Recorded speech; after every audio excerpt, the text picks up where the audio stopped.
என்ன மன்னிச்சிருங்க, உங்களை தொந்தரவு பண்றேனா? அதான் பண்ணிட்டியே, சொல்லு. நீ பொறுமையாரு, நீ இப்ப திரும்ப கூடாது.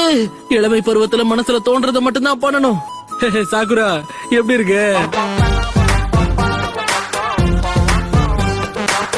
அப்பவே சொன்னேன்ல, ஆராய்ச்சிங்கிற பேர்ல என்னெல்லாம் பண்றாருன்னு பாத்துக்கிட்டே இருக்கிற பிரச்சனையை மறந்துட்டு நம்ம குதூகலமா இருக்கிறதுக்கு நம்ம பக்கத்து டவுனுக்கு போய் ஆகணும். அப்படின்னா நம்மளோட முதல் வேலை நம்ம ஒரு டவுனை கண்டுபிடிக்கணும்.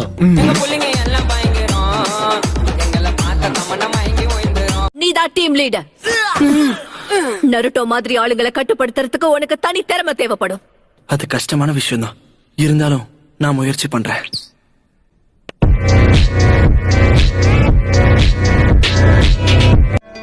ஓ சாகுரா, யாருக்கும் தெரியாம நீ வெளியில போயிருக்க. துருன்னு ஏதாவது பண்ணிக்கிட்டே இருக்கல. ஆமா, நீங்க எப்ப உள்ள வந்தீங்க? ஏன் பெருசு, அது என்னுடைய ஃப்ரூட்ஸ். யாருதா இருந்தா என்ன? இல்ல, மனுஷன் அளவுக்கு இந்த பழங்களால வளர முடியும். அந்த பழங்களை நீங்க சாப்பிடக்கூடாது. முடிஞ்ச அளவுக்கு அது கிட்ட தள்ளியே இருக்கணும். என்ன உளற? அந்த பழத்தெல்லாம் யாராச்சும் சாப்பிடுவாங்களா? சாப்பிட்டே முடிச்சிருவான் போல இருக்கு. கிட்ட கொஞ்சம் இருக்கு.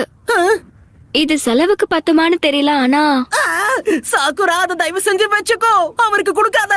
மெஷினோட நல்லதுக்காக நான் என்னோட ஷேரை குடுக்கறேன், அவ்வளவுதான். ஆமாமா, சரியா சொன்ன. நமக்கு மிஷன் தான் ரொம்ப முக்கியம்.